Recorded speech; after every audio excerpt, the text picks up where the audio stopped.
بہت ساری باتیں ہوئی، بہت مختلف چیزوں پہ باتیں ہوئی، لوکل گورنمنٹ پہ باتیں ہوئی، دوسرے آوازیں آئیں گی پاکستانیوں کی جن کی آوازیں اتنا میڈیا پہ نہیں آتی ہیں. میں صرف آج سولوشنس کی بات کروں گا آخر پہ، لیکن میں پہلے ایک چیز آپ کو پہلے میں لے آؤٹ بتا دوں اسپیچ کا. میں آپ کو یہ کنونس کرنا چاہتا ہوں کہ یہ عام معاشی بحران نہیں ہے جو ہم پاکستان میں ہر 4-5 سال میں دیکھتے ہیں کہ تھوڑے سے پیسے سعودی عرب سے آ جائیں، تھوڑے سے پیسے IMF سے آ جائیں، ایک ٹائٹ بجٹ آ جائے اور مسئلہ حل ہو جائے. یہ عام حالات نہیں ہیں. ہم جو اب پھنسے ہوئے ہیں جس حالت کے اندر، ہم کو نکلنے میں بھی 1-2 سال لگیں گے، 2-3 سال لگیں گے اور بہت لمبا بہت مشکل جگہ پہ پھنس گئے. لیکن پہلی چیز میں آپ کو یہ کنونس کرنا چاہ رہا ہوں کہ پاکستان بہت لانگ ٹرم اکنامک مسئلے میں پھنس چکا ہے اور ادھر سے نکلنا بہت مشکل ہوگا اور بہت ریڈیکل سولوشنس چاہیے ہوگی. That's the first thing. Second thing میں آپ کو یہ کنونس کروں گا، سیکنڈ بات جو میری اسپیچ کی ہوگی وہ یہ ہوگی کہ ہماری گورننس جو ہے وہ کمپلیٹلی انفیکٹو ہے. That Pakistan over the last 75 years if you want, or since the 1973 constitution, یہ بیسٹ is کہ since the turning of this century, starting of this century, 25 سال جو ہو گئے ہیں کہ پاکستان کی گورننس کمپلیٹلی انفیکٹو ہے. it is probably one of the worst governance in the world. اور اگر آج ہندوستان سے تو خیر بہت پیچھے ہو گئے، لیکن بنگلہ دیش سے پیچھے ہیں، دوسرے ممالک سے پیچھے ہیں، ویتنام، کمبوڈیا، ایتھیوپیا، کسی کا بھی نام لے لیں آپ. اس کی وجہ یہ ہے کہ ہماری گورننس جو ہے وہ کمپلیٹلی انفیکٹو ہے. اور میں آپ کو یہ بھی ایگزامپل دے کے سب کنوینس کروں گا کہ میں جو کہہ رہا ہوں یہ صحیح ہے کہ ہماری گورننس بہت بری ہے. اور تیسری بات میں آپ سے یہ کہوں گا کہ اگر آپ کو اس ریاست کو بچانا ہے، اس ملک کو بچانا ہے، if you want to save this republic, so you have to do away with this system. کہ یہ سسٹم جو ہے گورننس کا آپ کا ناقص ہو چکا ہے، ختم ہو چکا ہے، فرسودہ ہو چکا ہے. جو بھی آپ کو ایڈجیکٹیو ڈالنے ہیں اس میں، یہ سسٹم اگر آپ بچائیں گے تو یہ ریاست نہیں بچا سکتے. تو آپ کو you have to choose between this nation and the system of governance, the system of privileges that we have.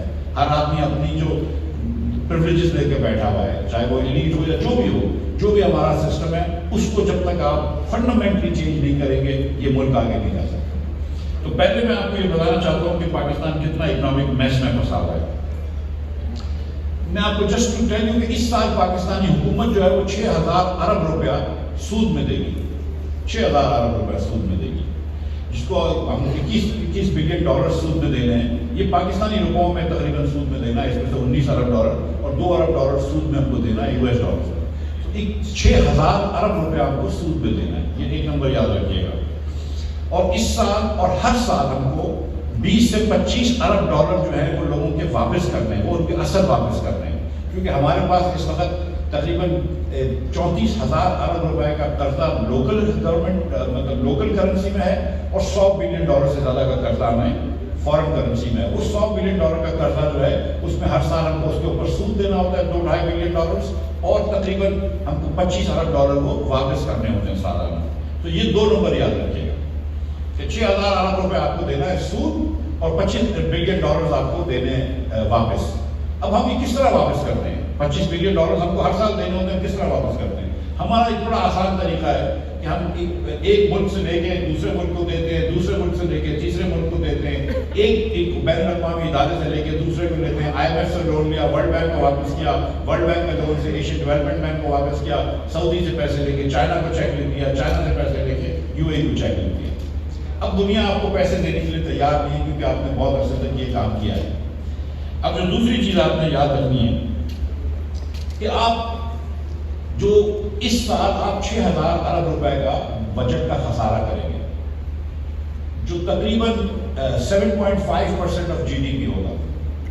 اور پچھلے 5 سالوں میں آپ 7.5, 8, 9.1 بھی کر سکیں. آپ 9% آف GDP آپ کرتے ہیں اپنی GDP کا مطلب ہے کہ آپ کل آمدن کا جو ہے اس کا آپ 9% جو ہے پورے ملک کی تمام آمدن کا 9% آپ خسارہ کرتے ہیں.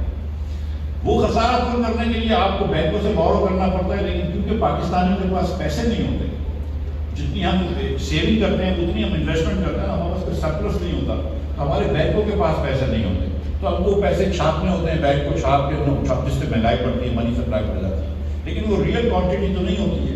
تو اصل میں آپ کو یہ بجٹ ڈیفیسٹ پورا کرنے کے لیے آپ کو ایکسٹرنل لونز چاہیے ہوتے ہیں کہ فارنرز کی سیونگز آپ کو چاہیے ہوتی ہے. تو جب آپ پاور پلانٹ لگاتے ہیں، چین آپ کو پاور پلانٹ لگا کے دے رہا ہے اور قرض پہ دے رہا ہے، تو چین کے لوگوں کی جو سیونگز ہے وہ پاکستان میں آ کے انویسٹ کر رہا ہے چائنیز اور پھر آپ اس کو نفع دیتے رہیں گے. تو جب آپ بجٹ ڈیفیسٹ کریں گے تو ساتھ ساتھ آپ کا کرنٹ اکاؤنٹ ڈیفیسٹ ہوگا. اس کو اکنامکس میں ٹوئن ڈیفیسٹس کہتے ہیں کہ جتنا بجٹ ڈیفیسٹ زیادہ ہوگا اتنا کرنٹ اکاؤنٹ ڈیفیسٹ بھی ہوگا. تو اگر آپ 10 ارب 6 ہزار ارب روپے کے بجٹ ڈیفیسٹ کریں گے تو آپ کرنٹ اکاؤنٹ ڈیفیسٹ بھی کریں گے. تو اب اس سال ہم 7500 ارب روپیہ ٹیکس لیں گے. اب میں اس سال کے بجٹ کی آپ کو بات کر رہا ہوں کہ 7500 ارب روپیہ ٹیکس لیں گے, 4500 ارب روپیہ اس میں صوبوں کو دے دیں گے, اور آپ کے پاس 3000 ارب روپیہ وفاقی حکومت کے پاس رہ جائے گا. وفاقی حکومت کا خرچہ جو ہے وہ اس سال تقریباً 10,500 کا ہے, تو 7000 ارب روپے کا تقریباً آپ کو اس سال ڈیفیسٹ ہوگا. اب آپ تصور کریے کہ اگلے سال جو ہے وہ آپ کا بجٹ جو ہے اس کا ٹیکس کلیکشن ڈبل ہو جائے گا, جو کبھی کوئی ممکن نہیں ہے, لیکن آپ تصور کریں کہ ڈبل ہو جائے. اور آپ یہ بھی تصور کریں کہ ایک بھی پیسے کا خرچہ نہ بڑھے, جو بھی ممکن نہیں ہے کہ 20-30% مہنگائی ہے, لیکن آپ اسیوم کر لیں. تو اگلے سال ہم کو ٹیکس میں ملیں گے 15,000 ارب, جس میں سے آپ 60% صوبوں کو دیتے ہیں تو 9,000 ارب دے دیا آپ نے, آپ کے پاس 6,000 ارب رہ گئے, لیکن آپ کا خرچہ پھر بھی 10,500 کا ارب ہے, تو پھر بھی آپ کو 4,500 ارب کا ڈیفیسٹ رہے گا. یہ جو لانگ ٹرم انسسٹینیبل ڈیفیسٹس ہو گئے, جب تک پاکستان اس کو ختم نہیں کرے گا پاکستان اس بھور سے نکال نہیں سکتا. اور میں سوچ ہی نہیں سکتا ہوں کہ آپ اس ٹیکس سٹرکچر کے اندر ڈبل بھی کر لیں ریونیو, 3 گنا بھی ریونیو کر لیں, آپ اس بھور سے نہیں نکل سکتے. اس لیے پاکستان بہت لمبے مسئلے میں پھنس چکا ہے, اور جب تک پاکستان کے اندر ہم tax to G D P بہت نہیں بڑھائیں گے, کم از کم 15% نہیں کریں گے, اور export to G D P نہیں بڑھائیں گے اور 15% نہیں کریں گے, تو ہم اس مسئلے سے نہیں نکلیں گے. یہ میں آپ کو بتانا چاہتا ہوں کہ یہ جو 25 ارب ڈالر دنیا کو دینے ہیں ہر سال, اس نے ہم کو یہاں سے جکڑ لیا, مطلب دیر از نو اسکیپنگ دیٹ. اور یہ آپ نے ہر سال جو ہے اب آپ کو ڈیفالٹ سے بچانے کی کوشش ہوگی. جب میں بھی وزیر خزانہ تھا اس بار, تو میری کوشش, حالانکہ یہ ہونی چاہیے کہ انفلیشن کم کرو, میری کوشش یہ ہونی چاہیے تھی کہ گروتھ بڑھاؤ, لیکن میری کوشش یہ تھی کہ ڈیفالٹ سے روکوا دیں. اور ابھی بھی ہم یہی کشمکش میں ہیں, اور اگلے سال بھی یہ کشمکش میں ہوں گے, اور اگلے 2 سال تک یہ کشمکش میں ہوں گے, اور ایک اور IMF کے پروگرام میں جائیں گے. لیکن مجھے نہیں لگتا کہ ہم اس کشمکش سے نکل سکیں گے unless and until we do radical reforms, including the structure of the budget and including a lot of other things that I will talk about. And the reason is ہم یہاں پہ اس لیے پہنچے کہ ہم نے 60,000 ارب 55,000 ارب روپے کا خرچہ کیا ہے, اپنے لوگوں کے اوپر سپوزٹلی لگایا ہے, مگر ہم نے کیا, we have nothing to show for it. ہمارے پاس آج مہنگائی اس لیے کہ پاکستان میں پروڈکٹیوٹی نہیں بڑھی. ہم یہ ملک کے اندر ہم کوئی ایک چیز نہیں کر سکتے, ہماری گورننس اتنی بری ہے. میں آپ کو ایگزامپل دیتا ہوں, BC صاحب نے بات کی پاپولیشن پلاننگ کی. ہم یہاں پہ جو لوگ بیٹھے ہوئے ہیں, ان سب کو 20 سالوں سے پتا ہے کہ پاکستان کی پاپولیشن انسسٹینیبلی تیزی سے بڑھ رہی ہے. کم از کم 2-3 سینسس سے پہلے ہم کو ایک اپ کال آئی ہے کہ یار پاپولیشن پلاننگ کرو, بہت زیادہ تیزی سے بڑھ رہی ہے. 30 سالوں کے اندر ہم نے ایک نان آرگینکلی یا حکومت کے انٹرونشن سے 0.1% بھی ہم پاپولیشن بھی کم کر سکتے. بنگلہ دیش جب ہم سے الگ ہوا تھا تو ان کی پاپولیشن 55% تھی, ہماری 45, ان کی 45 تھی, ہماری 50 تھی. آج وہ 16 کروڑ پہ کھڑے ہیں, ہم 23 کروڑ 44 لاکھ پہ کھڑے ہیں. ون بگ ڈفرنس بٹوین اس اینڈ بنگلہ دیش کی پاپولیشن پلاننگ. تو ایک میں آپ کو ایگزامپل دے رہا ہوں کہ پاپولیشن پلاننگ 20-25 سال سے لوگوں کو پتا ہے, حکومت پیسے بھی خرچ کرتی ہے, 0.1% فرق نہیں کر سکتی ہے. آپ ایگزامپل لے لیں ٹیررزم کا. 1 billion Pakistan has not been able to export anything, اور کوئی $30 billion کا ایکسپورٹ اس اکانومی میں کچھ بھی نہیں ہے. ہم یہ ایکسپورٹ کیوں نہیں کر سکتے؟ ہم ایکسپورٹ اس لیے نہیں کر سکتے کہ کوئی آدمی پاکستان میں آنے کے لیے تیار نہیں. آپ چلے جائیے لاہور کی بڑی ہوٹلوں کے اندر, آپ دیکھیں گے کہ کوئی بھی آپ کو فارنر نظر نہیں آئے گا. Can you imagine کہ Dhaka airport has a lot more airlines coming, foreign airlines coming than Karachi, Lahore and Islam Abad combined. کون سی فورن ایئر لائن ادھر آتی ہے, کون سے فورنر ادھر آتے ہیں؟ کوئی ایکسپورٹر مجھے بتا دے, یہ بیٹھے ہوئے یہاں پہ ٹوکر صاحب, کہ کتنی مرتبہ ان کے باہر آتے ہیں امریکہ سے یا یورپ سے پاکستان آنے کے لیے. وہ کہیں گے دبئی آ جاؤ, وہ کہیں گے بینکاک آ جاؤ, پاکستان نہیں ہے. ایک پاکستان میں $1 انویسٹمنٹ نہیں آتا, فورن انویسٹمنٹ جو ایکسپورٹ کے لیے. پاکستان میں کون سا فورن انویسٹمنٹ آتا ہے؟ جس شخص کو پاکستانیوں کو بیچنا ہوتا ہے, یعنی کہ اگر موبائل فون کی سروسز آپ کو پاکستانی کو بیچنا ہے تو آپ جیز کا فون یہاں پہ لگائیں گے, جیز کی سروس کیا کریں گے. اگر آپ کو گاڑی بیچنی ہے, ٹوئوٹا گاڑی بیچنی ہے, تو آپ ٹوئوٹا کی فیکٹری ادھر کھولیں گے, پاکستانی کو بیچنے کے. لیکن جو ویتنام میں ایکسپورٹ آتا ہے کہ وہ ویتنام سے بنا کے دنیا میں بیچتے ہیں, وہ ایکسپورٹ نہیں آتا. صرف سیمسنگ کا ایکسپورٹ ویتنام سے موبائل فون کا $68 بلین کا ہے, اور یہ پاکستان اور ویتنام کا 92 میں ایکسپورٹ برابر تھا، آج ان کا 300 بلین کا ایکسپورٹ ہے، ہمارا 30 بلین کا ہے. شورلی ہمارے جو انٹرپرینورز ہیں اتنے تو کچھ نہیں، اتنے تو ویک نہیں ہیں. یہ گورنمنٹ پالیسی ہے. ایک پیسے کا ایکسپورٹ نہیں بڑھا سکے بلکہ کم کیا. 1999 میں ہم 0.18% دنیا کا ایکسپورٹ کرتے تھے. 1999 میں 0.18% دنیا کا ایکسپورٹ کرتے تھے، آج 0.12% کر رہے ہیں. 2008 میں ہم 2002 میں ہم 16% ہماری export to G D P تھی، کہ ہماری جی ڈی پی کا ہم 16% ایکسپورٹ کرتے تھے. آج ہم 8.8% یا 9% کرتے ہیں. ہم نے ایکسپورٹ کم کیا. اور حکومت ہر سال آپ کو یہ کہتی ہے، ہر حکومت، یہ وزیر اعظم مطابق بیٹھے ہوئے ہر حکومت یہ کہتی ہے، سب ٹرائی کرتے ہیں کہ ایکسپورٹ بڑھا، ایکسپورٹ ہم کم کرتے ہیں. تو یہ ہماری زیرو ہے. ایک پیسے کا ہم ایف ڈی آئی نہیں لا سکتے. جس کو پاکستانی کو نہیں بیچنا ہے تو Pakistan is not a choice destination for any country, any company. Think about this کہ کوئی کمپنی جس کو ایکسپورٹ کر رہے ہیں جوتے ایڈیڈاس کے یا نائکی کے، کوئی ویتنام چلے جاتا ہے، کوئی کمبوڈیا چلے جاتا ہے، کوئی بنگلہ دیش چلے جاتا ہے، کوئی کہیں چلے جاتا ہے. پاکستان میں کوئی بھی نہیں آتا. پاکستان سے جو ایکسپورٹ ہوتا ہے وہ پاکستانی کرتے ہیں. کوئی فارنر آ کے یہاں پہ انویسٹ نہیں کرتا. بنگلہ دیش میں جا کے دیکھیں textile mills are owned by Koreans, garment companies are owned by Koreans and Chinese, not in Pakistan. اس کے بعد ہم بات کرتے ہیں تعلیم کی. 20-30 سال سے تعلیم کا مسئلہ ہم سب کو پتا ہے بھائی. پاکستان کے اندر ایوریج بچہ حکومت کے اسکول میں پڑھنے والا میتھ میں بھی فیل ہوتا ہے اور سائنس میں بھی فیل ہوتا ہے. یہ feels both in math and science. Math میں 27 نمبر ہے اور سائنس میں 31 نمبر ہے. پاکستان کے اندر 35,000 مدارس ہیں، شاید پتہ نہیں ہے کہ حکومت 10-20 سالوں سے کوشش کر رہی ہے کہ ان کو رجسٹر کرائیں. آپ 12,000 رجسٹر ہو گئے. 35,000 میں سے صرف 12,000 رجسٹر ہو گئے. ہم رجسٹر نہیں کر پا رہے. ہم کو نصاب تو کر ہی نہیں سکیں گے کہ کیا پڑھا رہا ہے کیا نہیں پڑھا رہا ہے. حکومت کی اسکولیں آپ دیکھ لیجیے. میں نے ایک تجویز دی تھی کہ ایک واؤچر دے دیں. پیرنٹس کو حکومت خرچ کرتی ہے پنجاب میں 31,000 روپیہ یا 32,000 روپیہ سال کا فرد اسٹوڈنٹ کے اوپر. کے پی اور سندھ میں وہ 40,000 روپے خرچ کرتے ہیں without any better results, worse results in fact. And Balochistan میں ہم حکومت جو ہے وہ 50-60,000 روپے خرچ کرتی ہے فی بچہ، اگین وداؤٹ بیٹر ریزلٹس. تو میں یہ کہتا ہوں کہ جب بچے کے اوپر آپ 5,000 روپیہ خرچ کر رہے ہیں مہینے کا، اس بچے کے پیرنٹس کو واؤچر دے دیں کہ یار تم کسی پرائیویٹ اسکول میں ڈال دو اور تم کو ڈالنا ہے 5,000 روپے تم کو دے دیں، اور نہیں تو پبلک اسکول میں پڑھتے رہو 10 میں. اگر پبلک اسکول اچھی ہے تو پبلک گورنمنٹ اسکول میں پڑھاتا رہے گا، اچھی نہیں تو پیرنٹس کو چوائس دے دیں. اس پہ بڑا مجھے پش بیک آیا ہے اور انگریزی کالمسٹ میں لوگوں نے کالم میں لکھا ہے میرے خلاف، جو خود لوگ اچھی اسکولوں میں گئے ہیں، میں نام نہیں لیتا ہوں، وہی مجھے پش بیک کر رہے ہیں کہ یہ کیسے کہہ سکتے ہیں آپ. بھائی حکومت کی ذمہ داری ہے، پیسے دے دو. حکومت تو نہیں پڑھا سکتی ہے. آپ لیٹر آج بھیجتے ہیں تو پوسٹ آفس سے کتنے لوگ لیٹر بھیجتے ہیں اور ٹی سی ایس سے کتنے لوگ لیٹر بھیجتے ہیں، وہ دیکھ لیجیے. تو اگر آپ کو کوئی پوسٹیج اسٹیمپ دے دے حکومت تو بات تو وہی ہے. لیکن حکومت 20-30 سال سے کوشش کر رہی ہے کہ نصاب کا ایجوکیشن کا اسٹینڈرڈ اچھا کرے، حکومت فیل ہو گئی.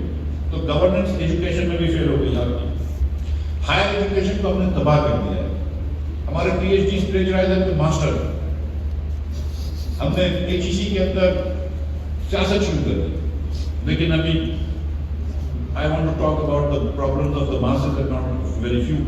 اس کے بعد پاکستان میں 15-20 سال سے مسئلہ اسٹنٹنگ کا کہ پاکستان میں 40% بچے اسٹنٹڈ ہیں اور 17.8% بچے، 7% بچے ویسٹڈ ہیں، 18% بچے. تو تقریباً دونوں ملا کر 58% بچے یا اسٹنٹڈ ہیں، یعنی کہ ان کا یا ویسٹڈ ہیں. اسٹنٹڈ کا مطلب ہے کہ ان کی ایج کے مطابق ان کی ہائٹ نہیں ہے، یعنی کہ 5 سال اس کو خوراک کم ملی ہے تو اس کی ہائٹ ادھر تک آئی نہیں. اور ویسٹڈ کا مطلب ہے کہ اس کی ہائٹ کے مطابق اس کا وزن نہیں ہے، یعنی کہ پچھلے تو سال میں ملتی تھی لیکن پچھلے سال اس کو خوراک اتنی کم ملی کہ وزن کم مل گیا. جو بچے اسٹنٹڈ ہوتے ہیں اور ویسٹڈ ہوتے ہیں وہ بچے ہوتے ہیں جو رات کو بھوکے سوتے ہیں. لاکھوں بچے پاکستان میں، کروڑوں بچے پاکستان میں بھوکے سوتے ہیں. ہم ایسا ملک چلا رہے ہیں. یہ ملک کو ہم 75 سال کے بعد بھی بچوں کی بھوک سے آزاد نہیں کر سکتے. یہ کون سی افیکٹو گورننس ہے؟ 20 سال سے ہم سب پالیسی میکرز کو پتا ہے کہ پاکستان میں اسٹنٹنگ کا مسئلہ ہے. 20 سال پہلے بھی 40% تھی، آج بھی 40% ہے. ویسٹنگ البتہ بڑھ گئی ہے پاکستان میں. تو حکومت یہاں پہ بھی ناکام ہے. کوئی ہم اسٹنٹنگ میں کمی نہیں کر سکتے. ہیلتھ کنڈیشن ایٹروشس ہیں. حکومت خرچہ کرتی ہے، اربوں روپے خرچہ کرتی ہے. صوبے کی حکومت، وفاق کی حکومت ہیلتھ کے اوپر.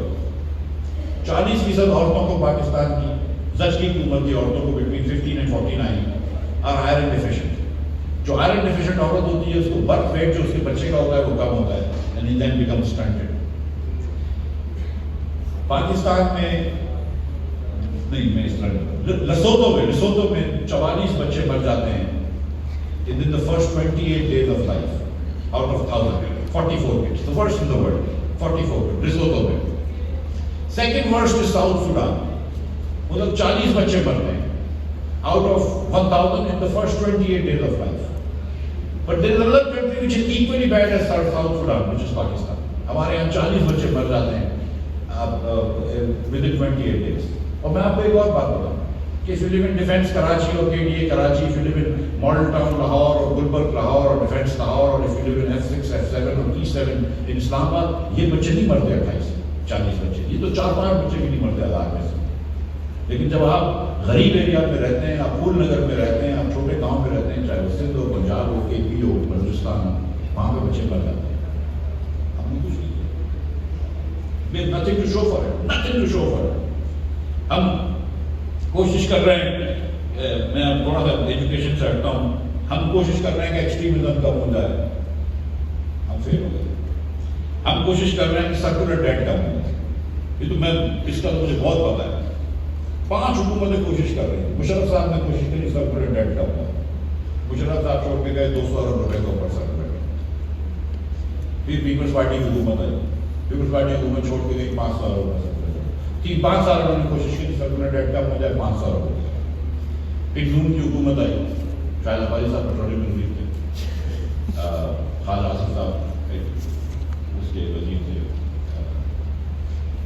باور کے کچھ عرصے میں فائنانس منسٹر بھی ہوں. نون نے بھی سنسیئرلی کوشش کی کہ سرکولر ڈیٹ کم ہو جائے. وہ 500 سے بڑھ کے 1100 ارب روپے ہو گئی. خان صاحب آئے, انہوں نے کہا یہ سب چور ہے, میں آ کے کر دوں. انہوں نے بھی سنسیئرلی کوشش کری, مجھے یقین ہے کہ سنسیئرلی کوشش کی. 1100 سے بڑھ کے 2300 ہو گیا. اب وہ PDM کی حکومت آئی, یہ پھر سنسیئرلی کوشش کر رہے ہیں, یہ 2800 ہو جائے گا. مطلب آپ سوچیں کہ 20 سال تک ہم کوشش کر رہے ہیں اور 20 سال تک ہر حکومت بڑھ رہی ہے, تو سارے لوگ تو برے نہیں ہو سکتے. And I know all of these people who have been ministers and all that, and they're sincere to this country. And they're smart, intelligent people. لیکن یہ سسٹم کی فرسودگی ہے کہ یہ نہیں کر سکے. ہمارا یہ بڑھ رہا ہے, یہ اگر ایک پرابلم ہے کہ اتنا بڑھتا رہے گا کہ ختم ہو جائے گی. ایک اور ایگزامپل میں آپ کو دے دیتا ہوں. ہم بات کرتے ہیں PIA کو ٹھیک کرنے کی, یہ میرا بڑا اچھا فیوریٹ ایگزامپل ہے. PIA ٹھیک ہوتا ہے, ہر نئی حکومت آتی ہے, ہر 2-3 سال بعد ہم ایک نیا مینیجنگ ڈائریکٹر لے آتے ہیں, کبھی ایئر فورس سے لے آتے ہیں, کبھی پرائیویٹ سیکٹر سے لے آتے ہیں, کبھی حکومت میں کوئی آدمی لگ جاتا ہے, اور 8-2-3 سال بعد نیا PIA کی پریزنٹیشن, ایک پرانی پریزنٹیشن ہے وہ لے کے آتے ہیں.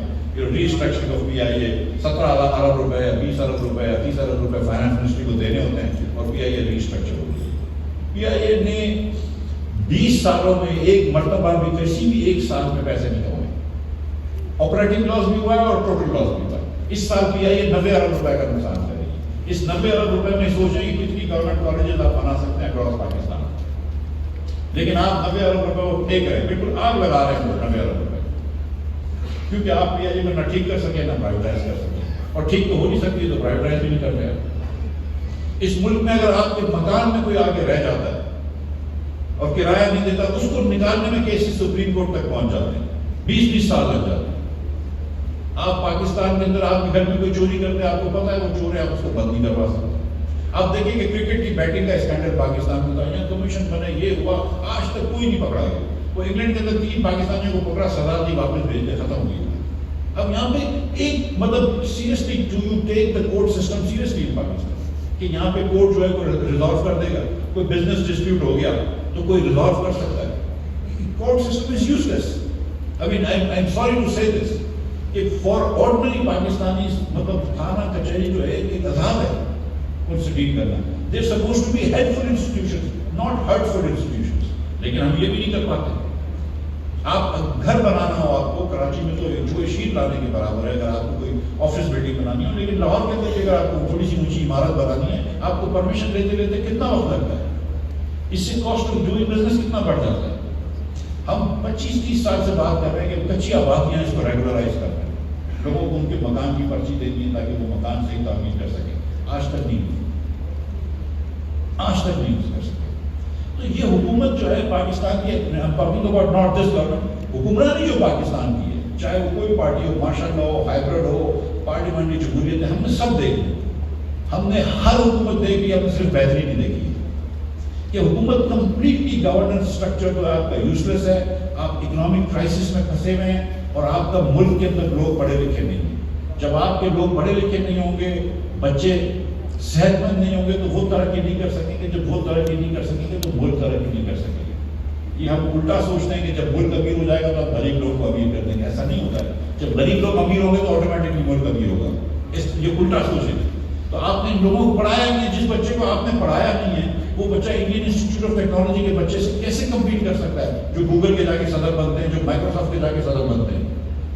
ہمارے یہاں 3 مہینے کا ڈپلوما لے کے بچہ جائے گا تو اس آدمی سے کمپیٹ کرے گا جس نے 6 سال کا انڈیا سے ماسٹرس ڈگری نہیں کی ہے.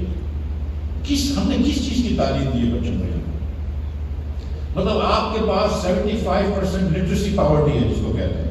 لٹریسی پاورٹی مینس کہ وہ بچہ جو ہے وہ 2 جملے نہیں پڑھ سکتا ہے. 10ویں کا بچہ 2 جملے نہیں پڑھ سکتا ہے کسی زبان میں. وہ سمپل میتھ پرابلم نہیں کر سکتا ہے. یہ 75% بچے ہیں. جو 1-2% بچے او لیولز اے لیولز کر لیتے ہیں، جن کے پیرنٹس ویل آف ہوتے ہیں، ٹھیک ہے وہ اچھا کر لیتے ہیں. باقی بچوں کا کیا ہوتا ہے؟ 97% بچے جو میٹرک اسٹریمس ہیں ان کو تو آپ نے اپرچونٹی بھی نہیں دی ہے. تو یہ ملک کو آپ اس گورننس سسٹم کو ایلیٹ کیپچر کے اندر آپ اس جگہ پہ لے کے آئے کہ جہاں ملک جو ہے وہ بہت زیادہ پاور میں پھنس گیا ہے. اب unless and until you really make radical changes ہم آگے نہیں بڑھ سکیں گے. اور ہم کو ڈر لگتا ہے ہر چینج کرتے ہیں. میں بات کرتا ہوں ڈیولیوشن کی. فیض آباد صاحب اور میں کہتے ہیں کہ اگر آپ صوبے بنا دیں، ہر ڈویژن کو صوبے بنا دیں، لوگوں کو بہت برا لگتا ہے کہ یار آپ کیا بات کر رہے ہیں، آپ ایوب خان والی 1 یونٹ والی بات کر رہے ہیں. وہ نہیں کر رہے ہیں، تو ریئل صوبے بنانے کی بات کر رہے ہیں. ہم تو بہت خوش ہیں کہ 18 ترمیم ہوئی ہے اور اس میں پاور دیے گئے. ہم تو کہتے ہیں کہ مزید پاور دے دو صوبوں کو، نیچے لیول تک لے. لوگ بولتے ہیں صوبے نہیں بنانے کا، کوئی بات نہیں، نہ بناؤ. اگر یہی ماڈل آپ کر سکتے ہیں اور لوکل ڈیوالو کر دو پاور، بڑی اچھی بات ہے، کوئی مسئلہ نہیں ہے. آپ لیکن ڈیولیوشن کرتے ہیں پاور. صرف پاکستان میں ایک سورس جو ہے وہ ٹیکس کی سورس ہے، FBR. آپ پراپرٹی ٹیکس نہیں لیتے، آپ ایگریکلچر ٹیکس نہیں لیتے، آپ سروسز کے اوپر ٹیکس نہیں لیتے. میں نے دکانوں کے اوپر ٹیکس لگایا. 22 لاکھ دکانیں اس ملک میں، صرف 30,000 دکانیں ٹیکس دیتی ہیں. صرف 30,000 دکانیں ٹیکس دیتی ہیں. میں نے دکان کے اوپر ٹیکس لگایا. جو میرے